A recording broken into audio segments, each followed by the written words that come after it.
Hi everyone, we're back with the TownHall IGTV. I am Brigid Titgemeier, a functional medicine dietitian, and I'm here with one of my favorite people of all time, Dr. Michael Roizen. Dr. Michael. And she's one of my favorite people too. Thank you. Dr. Roizen is an internal medicine doctor and an anesthesiologist by training. He is also one of the most impactful science-based wellness pioneers of our time. And in 1999, he wrote his first book, RealAge, Are You As Young As You Can Be?, which was a #1 New York Times bestseller. At that time, he also co-founded RealAge.com. In 2005, he co-authored You, the Owner's Manual with Dr. Mehmet Oz. It was at that time that Dr. Roizen and Dr. Oz became Oprah's U-Docs, appearing regularly on her show to educate her audience. Since then, he's authored 10 overall best-selling books with 4 #1 New York Times bestsellers, including his most recent book, What to Eat When. Dr. Roizen was the founding chair of the Cleveland Clinic Wellness Institute in 2008. He's served as the chief wellness officer at the Cleveland Clinic ever since and has been monumental in incorporating lifestyle medicine for patients and for Cleveland Clinic employees as a way to lower the cost of healthcare. And to get them to live longer, healthier. And to get them to live longer and healthier. Right, of course. That is the most important thing, but in order to get people to change, you have to demonstrate cost effectiveness. Okay, so he's published over 185 peer-reviewed scientific papers, 100 textbook chapters, 30 editorials, and 4 medical books. He's been an editor for 6 medical journals and is a past chair of the Food and Drug Administration Advisory Committee. He writes a daily column with Dr. Oz that's syndicated to over 100 newspapers. He's shared an Emmy, an L, and the Paul G. Rogers Award for Best Medical Communicator from the National Library of Medicine. He is also the host of You, the Owner's Manual podcast, which was a finalist for the first Health Podcast Emmy. Wow. It's a long bio. And she helped co-host the podcast, You, the Owner's Manual podcast, for about 5 years. And I lost you. I know, it's so sad. We'll have to do one again together. I hope. It's so fun. He reads the medical news stories of the week every single week, so you have to tune into that You, the Owner's Manual podcast. Okay, so let's start off with someone that's struggling with changing their diet and lifestyle. You've been educating people for decades on how to best do this. Where would you tell a person to start where they can get the most bang for their buck? You know, the goal is to get healthy, not just to lose weight, but right. Most people want to lose weight. So it is, how can you change in a way that you want to change?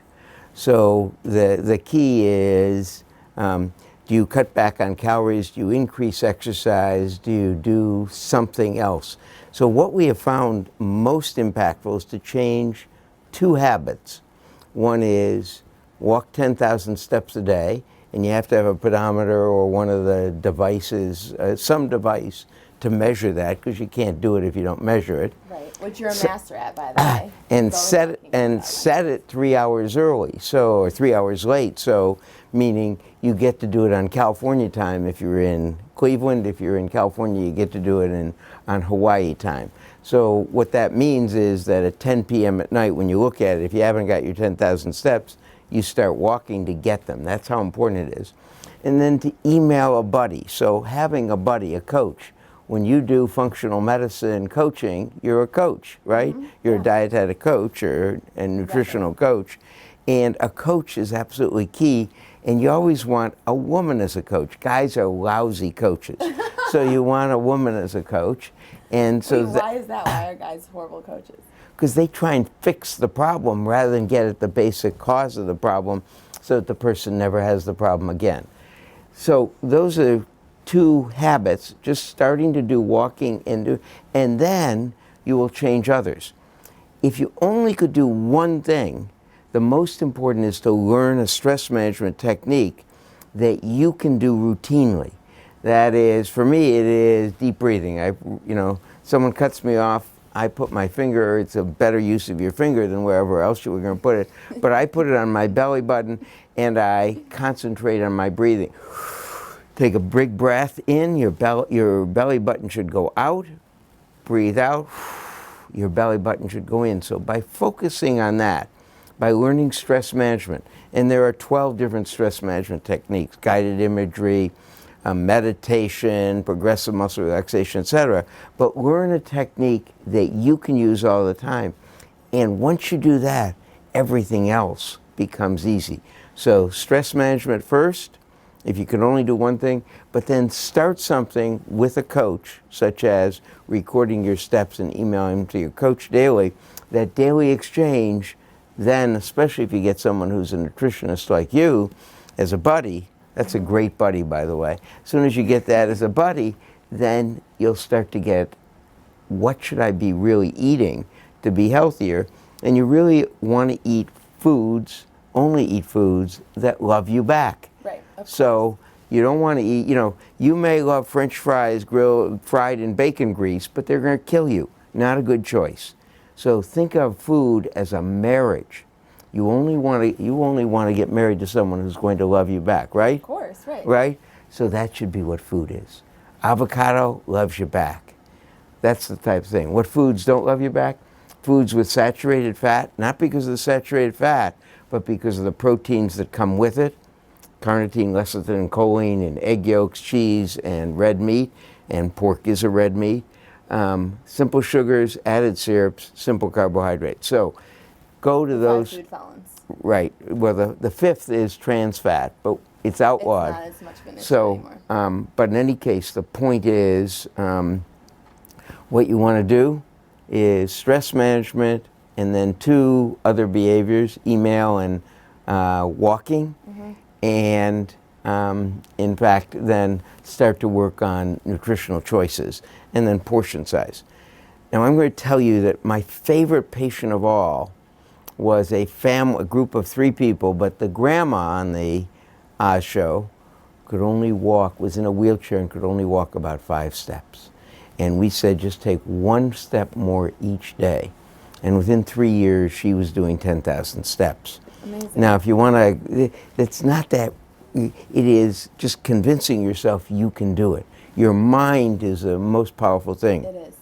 And being consistent, taking slow, gradual steps versus enormous steps that you're only going to be able to do for a few months, that then you revert back to your old choices. You got it. Okay, great. So, Dr. Roizen, you've accomplished so many amazing things. I've known you for the last 7 years, and I'm still amazed every time that I read your bio. So, of all of the things that you've accomplished in your career, what would you say are the most meaningful for you? Whether that's projects, initiatives, things that you've worked on. The most meaningful for me always is seeing the individual patient who gets healthier and who reforms meaning they all of a sudden start loving life much more because they are able to do much more, get healthier.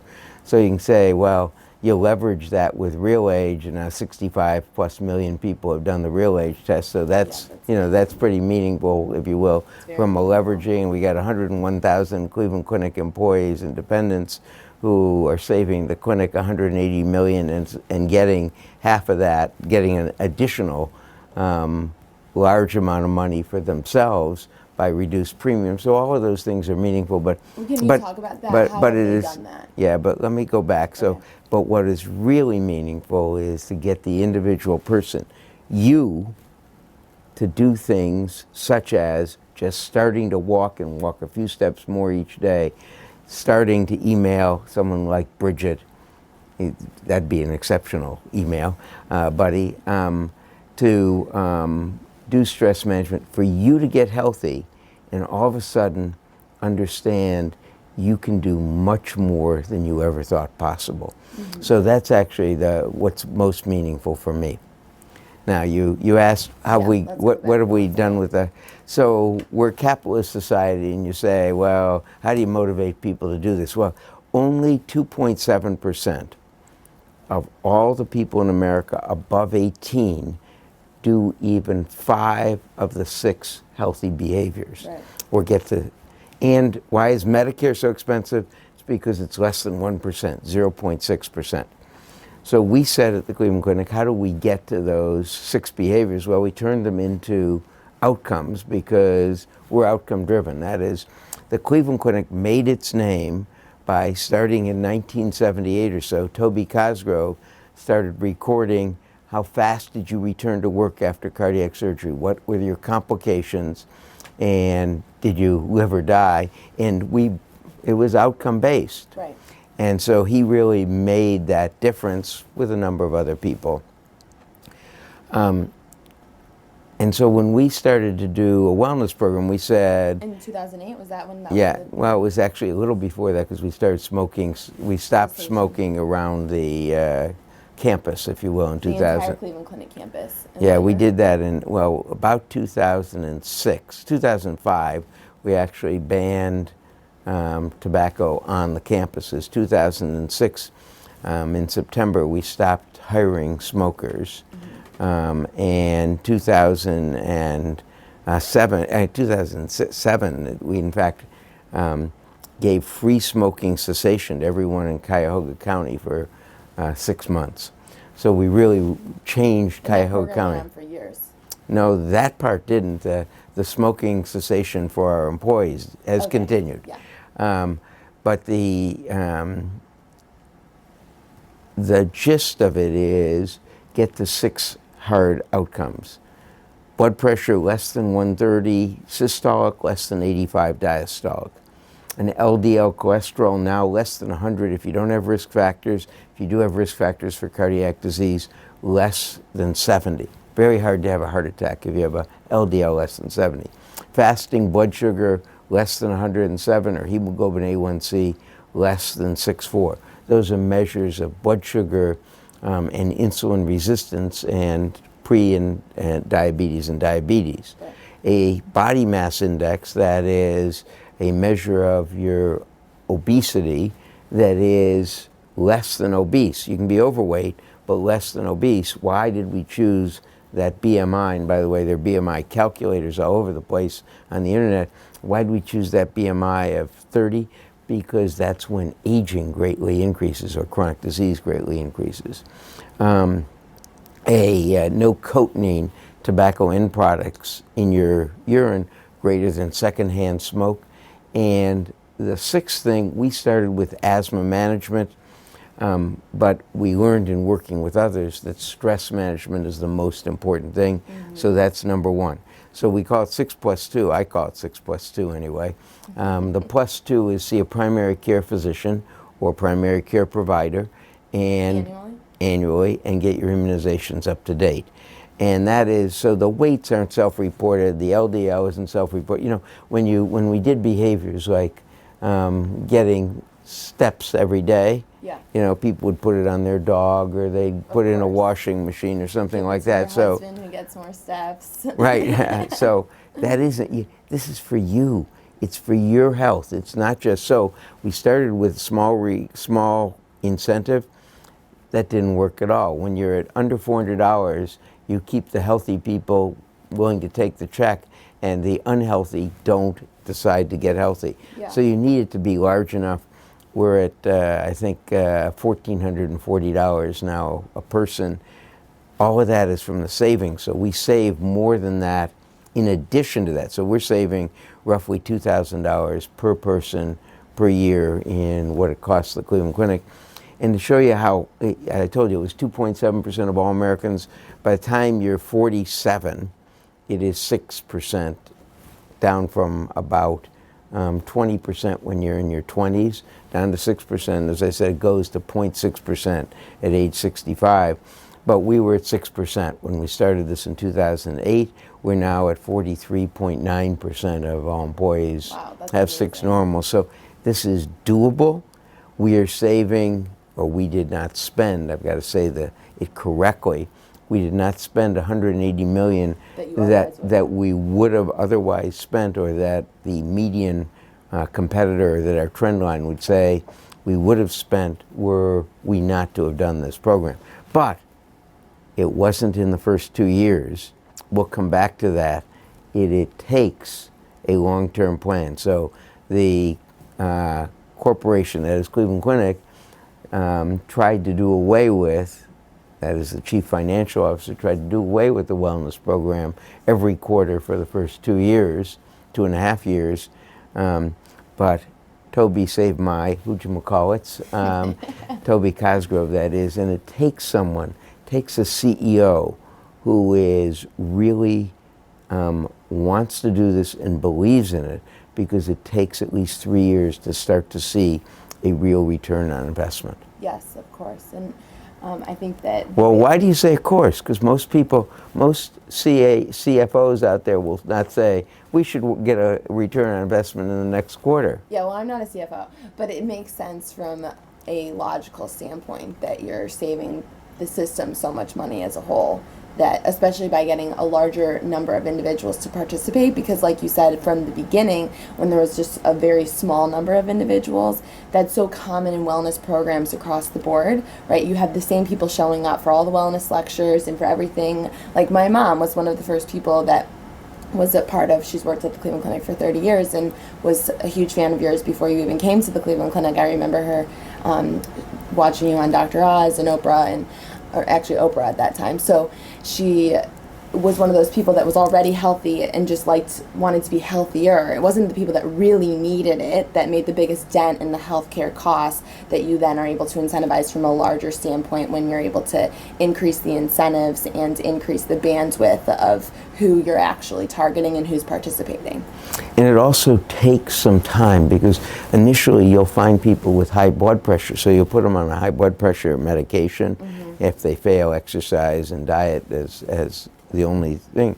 Well, that costs you. Putting them on high blood pressure medication without even trying diet. That costs money initially, so you're paying money rather than getting them healthier, and they wouldn't have a stroke or heart attack or the other things that hypertension is associated with for several years. So it takes a while till you actually can see that you're helping them get healthier and live younger, as I call it. Yeah, exactly. I love it. Okay, so you've been on the Live Younger campaign for a very long time. In 1999, you wrote the book RealAge, and that was based on... And by the way, yeah, I'm a science nerd, so we really started the company and the science program in 1994. Before you wrote the book. Well, you had to have the data, right? Yeah. You don't just write a book out of thin air. Some people do. So you co-founded RealAge, which is a set of calculations that determines your... Well, RealAge is a company. We started the RealAge program, which is... a set of calculations that determines your actual age versus your calendar age versus your real age, which is... Your real age is the actual age of your body. And women can be about 32 years younger than their calendar age at 55. You're so young, you can only be about 10 years younger than your calendar age. I am about 10 years younger than my calendar age, based on my real age. Whereas old guys like women get an advantage. They're about 31 or 32 years younger. Guys can get about 29 years younger. Which is the case for you, right? I'm You're about a little less than 29 if I know your real age and your actual age. No, so my actual age is 73 and my real age is around 52, so I'm about 21, 21 years younger. Yeah, I have too much stress and I don't sleep enough because I love reading. And working. That's right. Yeah, that's true. But you have a lot of meaning and purpose in your life, so that has to offset it in some way. Correct. Okay, so what you've just done is you've told the people watching or listening to this that a number of things that make your real age younger. Stress management and meaning and purpose are in the same category, believe it or not, that have this huge benefit in helping you stay young. Mm-hmm. Yeah, it makes a lot of sense. So what are some of the factors that are included in the calculation for RealAge? Well, of course, we want them to take the quiz. Well, it's a free test at realage.com. It's now owned by ShareCare, so we sold that in 2006. So I can say it without, I have a little vested interest though in it, not like I used to have. But there are 157 factors that change the rate of aging of the typical woman, 155 for men, and that's everything from how often do you take a multivitamin to whether you get immunizations to the big ones we already said, blood pressure, food choices and portion size, stress management, toxins, and sleep.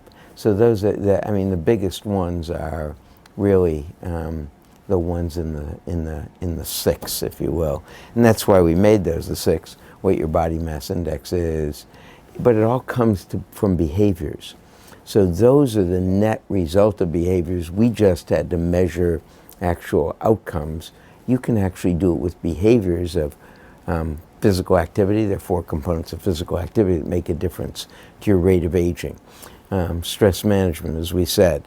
Your choices of food, what time you eat even, makes a difference. So, and purpose in life. So, but there are a huge number of choices. So a multivitamin, half in the morning, half in the evening. So break your multivitamin in 2, take half in the morning, half in the evening. Why do you want it split? Because you can see by the color change in urine that you pee out the water-soluble components in under 12 hours or under 16 hours. Which so are to keep B vitamins and vitamin C, right? Right, so you want to keep a stable level by having half in the morning and half in the evening. So there's some simple things like that that are in the program. That what the program does, it tells you all the things you can change, and then you pick 2 or 3 of them and start to work on them. Okay, great. I love it. By the way, there's a free app called sharecare.com, which has the RealAge program embedded in it, but it also has what we call green days, which are micro RealAge benefits, so you can see yourself getting younger. Perfect. And a lot of other resources. ShareCare has a ton of resources for anyone that's interested in reading more about improving their health. Okay, so then what barriers do you see most commonly? I guess we could talk about barriers on an individual level and then also barriers on a larger scale. Since you've been involved in so monumental in making these changes with the Cleveland Clinic Health Insurance Plan, you're working on improving the food service that's provided to patients that are inpatient in the hospital. Like, what are the main barriers that you're seeing? I should say, by the way, coffee helps keep you younger. Okay, perfect. Because of the polyphenols. If you're a fast metabolizer. Well, it's both half the polyphenols, because you get half the benefit from decaf and half the caffeine. So you have to be a fast metabolizer. 82 to 88% of Americans are fast metabolizers, meaning when they have a cup of coffee, within an hour, they don't get headache, gastric upset, anxiety, or abnormal heart rhythms. Which can be determined by the CYP1A2 gene, right? Well, you can get it through a genetic profile, but you don't have to do that. You can do it easily by, do you get the side effects of coffee when you drink a cup of coffee? So anyway, the key barrier is that a company like the Cleveland Clinic has to pay some money out front to help its employees get healthy. Now, as I said, we were paying about $4 million initially per year, and we weren't seeing any return. So for 60,000 or 110,000, that's a fair bit of a cost for a company. Mm-hmm. The benefit is we're saving $180 million now a year, 10 years into it, so it has a huge benefit long term. But we only were looking at direct medical costs. If you look at productivity, if you look at enthusiasm for work, what we call engagement, you get returns immediately. But CFOs don't measure it.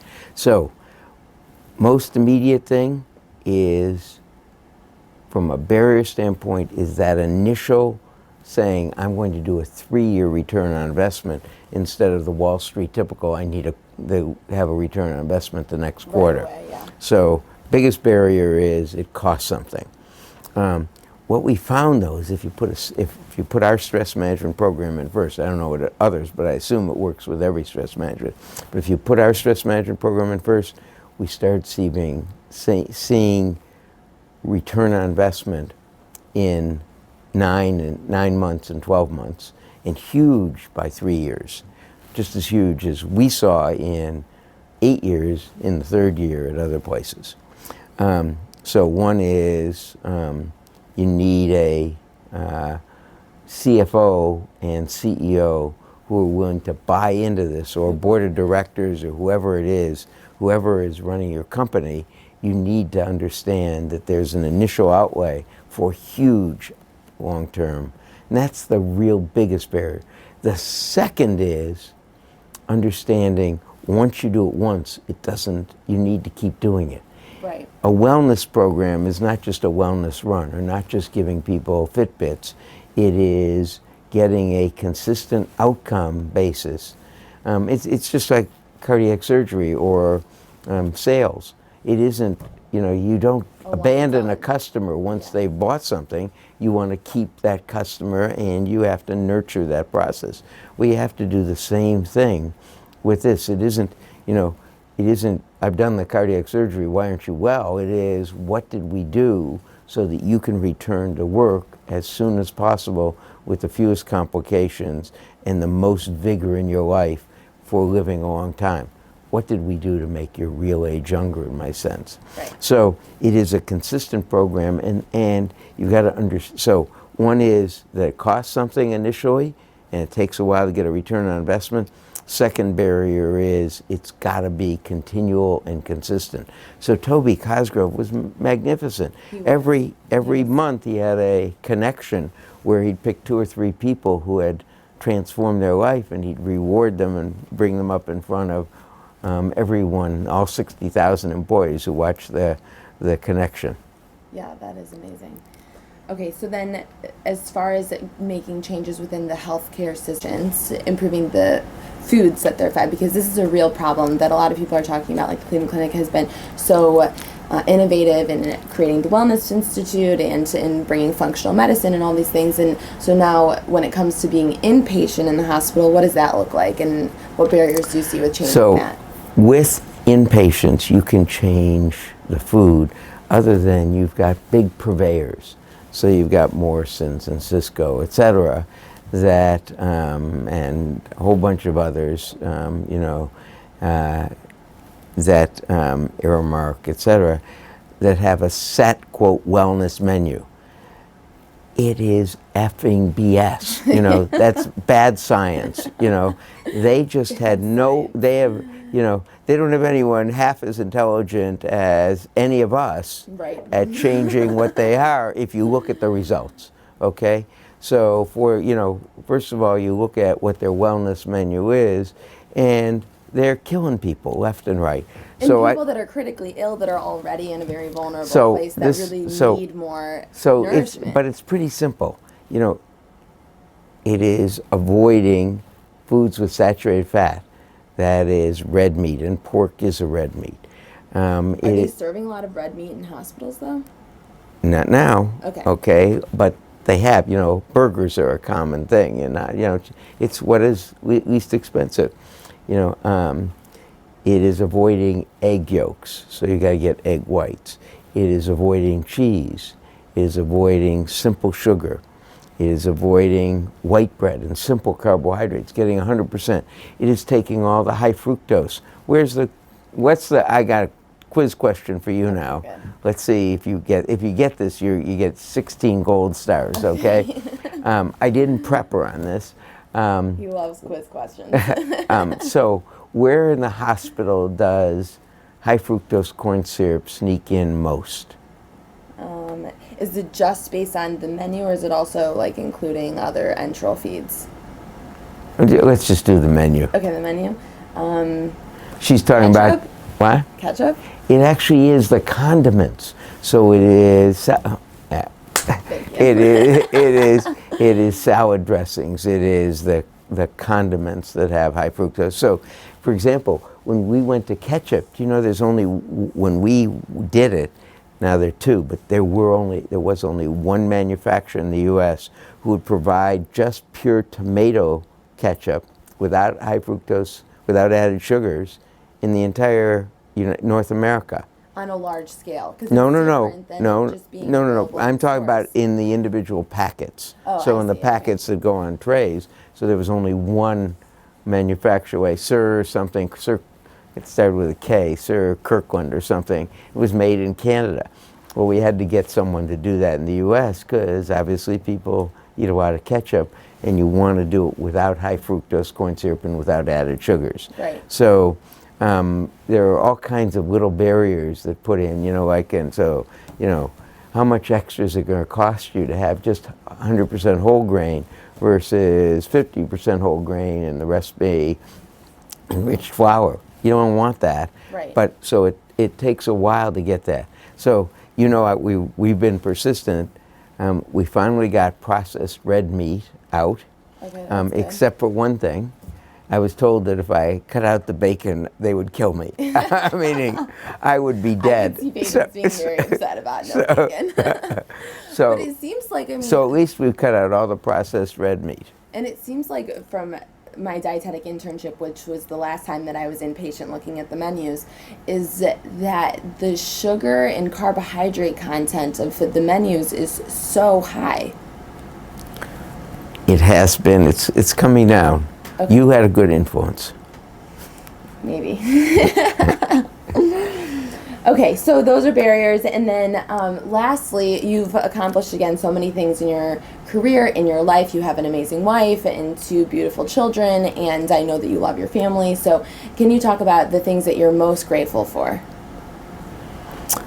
You can say I'm totally grateful for the people I get to work with, like Brigid. I'm totally grateful for my family.